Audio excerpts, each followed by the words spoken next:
Magic 1075 975. I'm your girl, D. Bonnie Banks, and I'm sitting here with the Emperor of Hair, Elgin Charles. So before we get into what you have coming up, I know we're going to talk about your new hair series.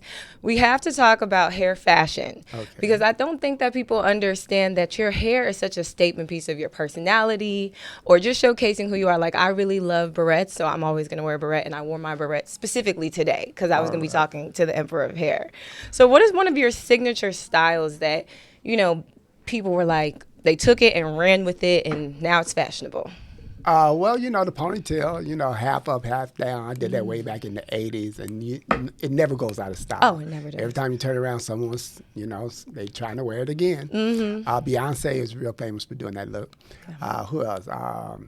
Little Kim. Oh, yes. Yeah, and they have the bang. Yeah. Yeah. And then the baby hair came back. Oh, my God. Let's talk about it because we were recently talking about it on air where Jamaica is saying that you no longer can do the baby hairs. They just want it pressed back. It's not professional. So how do you feel about that?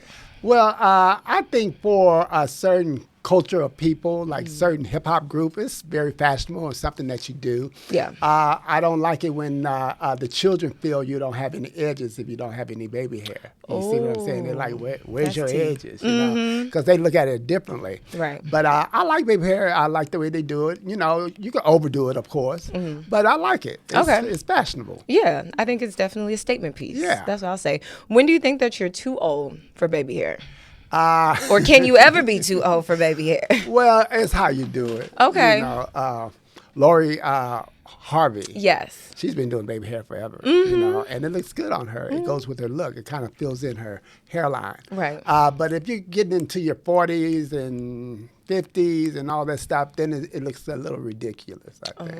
You see what I'm saying? Okay, so there's a cap on Especially too it. much. Right. Yeah. Yeah.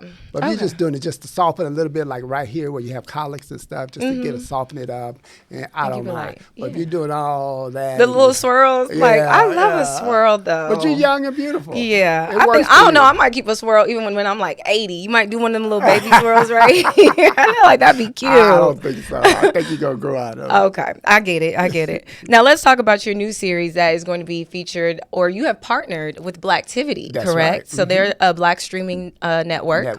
And why did you decide? Like, there's so much hype now where you have comedians, I'll say, or just people that are having platforms, and they're making serious choices about who they partner with because of what they say, what they do, and what kind of news they want to put out, or because here you're putting out a hair series. Right. So why was Blacktivity such a great partnership? Well, I like their mission statement. They're giving back to the creator that's on there, so they get a higher percentage of the market value.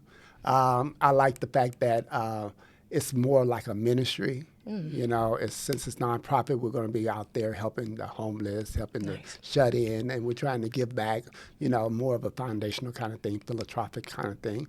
And also, I like Devin and Ngozai. They're good people. They're sweet people. And this is, I'm the flagship show on the network. Very exciting. I like that because it makes me feel good. My ego is kind of, patted on the back. Good. And I just feel that it's a great team to come together and make this happen. And being that it's a nonprofit, the app is free. So you don't have to pay to be on this. So we want to really make an impact and have a lot of content that where we elevate the Black race, if you would. It's about Black excellence. That's why we call it Blacktivity. I like that. Now, speaking of, you are the flagship, you said, Hair Camp. Let's talk about it. What can we expect with this new reality series? Well, it's been a dream of mine to have a competition hair show, reality-based show. And I pitched it for many years, and I got close here and there. After I did Beverly Hills Fabulous, we almost got it done, but didn't quite make it. So when I hooked up with Blacktivity and they gave me free reign to do what I wanted to do, I said, okay, this is a time to do this competition show. And what I think is that you're going to find that, Black hair in itself is huge, and everybody's interested in it. Yeah.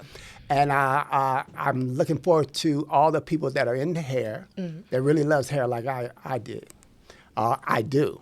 Matter of fact, my story is very common amongst other hairstylists that are really in it. They've been loving hair from the time they was a kid. Yeah. So and also the personalities that we're going to bring. Yeah. And I want to be able to go through all the different personalities because you got many of them, and find the right person that represent what I'm all about. Okay. The Emperor of Hair, how I made it through this industry, what I represent, and how I made the industry respectful. That people look at hairstyling sometimes like just a service industry, but I made it into an iconic type of industry where people are respected. They're business owners. They have their own product line, their wig lines, and they're doing a lot with the industry. So I'm looking for that kind of person that can step in my shoes and open up their own hair salon and be able to keep it going. So will there be judges? Oh, yeah. Okay. We'll have some celebrity judges coming in here and there. Who might step in? I know you've done some hair for Maya, and you mentioned Beyonce has a ponytail, and the Kardashians. Any of those? Maybe. Okay. Yeah, we got to get them. We don't want to give it all away. Okay. All right. Just a little bit of tea. So there will be celebrity judges, guys.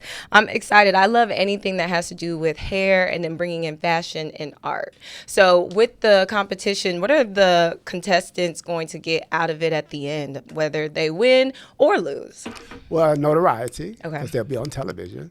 The winner will get a $25,000 grant toward opening up their own salon, where I will step in and make sure they have the right kind of hairline, right kind of product line, and also with the grandiose of the hair show itself, they'll be popular, and people will come from all over to come and get their hair done just because of the show.